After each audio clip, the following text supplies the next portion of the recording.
नमस्कार, आप देख रहे हैं द नेटिजन न्यूज। मैं हूं आपके साथ पूजा। आइए रुक करते हैं आज की खास खबरों की ओर। बांदा में किसान आंदोलन के समर्थन में सपा और भारतीय किसान यूनियन ने धरना प्रदर्शन किया। किसान बिल वापस लिए जाने की मांग की।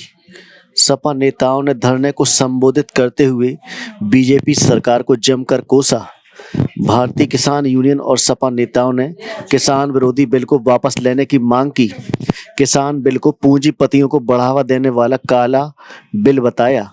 आज बांदा के अशोक लाट चौराहे के पास समाजवादी पार्टी के नेताओं और भारतीय किसान यूनियन के नेताओं ने अलग अलग धरना देकर किसान बिल वापस लेने की केंद्र सरकार से मांग की। किसानों ने आंदोलन चालू कर रखा है। आज 19वां दिन है, किसान सड़क पर डटा हुआ है और आज भूख हड़ताल पर भी।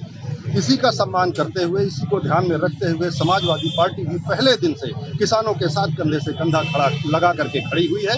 तो समाजवादी पार्टी के राष्ट्रीय अध्यक्ष माननीय अखिलेश यादव जी के निर्देश पर आज हम सब यहाँ इकट्ठे हुए और हम ये कहना चाहते हैं कि जिस तरीके से ये 3 कानून पास किए गए हैं, ये तीनों कानून किसानों के हित में नहीं है, बिल्कुल अहित में है। इन्हें तुरंत वापस लिया जाना चाहिए, क्योंकि इन कानूनों से जमाखोरी को बढ़ावा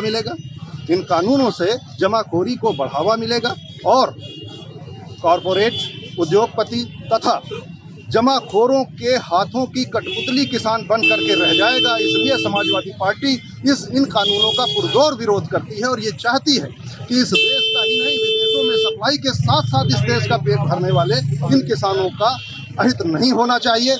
65 से 70% क्षेत्र तो कृषि क्षेत्र है हमारे देश का, और उसका ही इस तरह से उपहास किया जा रहा है, मजाक उड़ाया जा रहा है। समाजवादी पार्टी इसे कतई बर्दाश्त नहीं करेगी। और ये कहा जा रहा है कि किसान पूरे प्रतिशत में यहाँ नहीं है, किसान लाखों की तादाद में है और एक किसान अगर यहाँ है तो 10 वहाँ खेत पर उसकी रखवाली कर रहे हैं। इसलिए पूरा हिंदुस्तान, पूरे देश का किसान और पूरे देश का जवान, यानी पूरा देश किसानों के साथ खड़ा हुआ है। किसानों के हितों के साथ ऐसा मजाक कतई हम लोग बर्दाश्त नहीं करेंगे। और हम ये कहना चाहते हैं कि अहंकार से दूर हट करके मोदी सरकार को इस किसान बिल को वापस लेना चाहिए। किसानों के सम्मान में, किसानों की सारी बातें मानते हुए उनका शोषण नहीं होना चाहिए। समाजवादी पार्टी ये बर्दाश्त नहीं करेगी, न पहले कभी पीछे रही है, न आज पीछे रहेगी। हम जेल जाने को भी तैयार हैं, हम संघर्ष भी कर रहे हैं, किसी प्रकार से पीछे नहीं है। हम समाजवादी लोग हैं, हम संघर्ष में पीछे नहीं रहे कभी। क्या लगता है, जिस तरह 18 दिन बराबर अनशन पर बैठे, अभी तक कोई निर्णय नहीं निकला है, निर्णय कब तक निकलने? इसीलिए मैंने कहा कि इस अहंकार को छोड़ करके इस मोदी सरकार को किसानों के सम्मान में जो उनकी मांगे हैं वो सारी मांगे पूरी करना चाहिए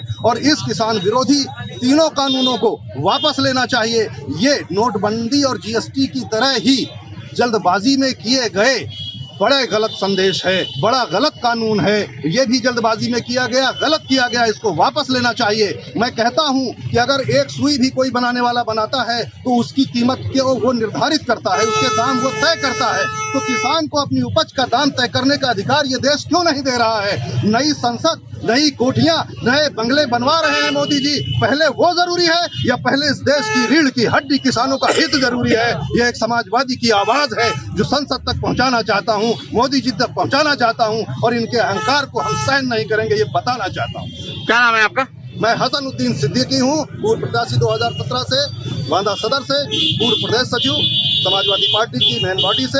और इससे पहले मैं इस देश का एक नागरिक हूँ, एक किसान का बेटा हूँ। इस देश का नागरिक होने की हैसियत से मैं अपनी बात कह रहा हूँ।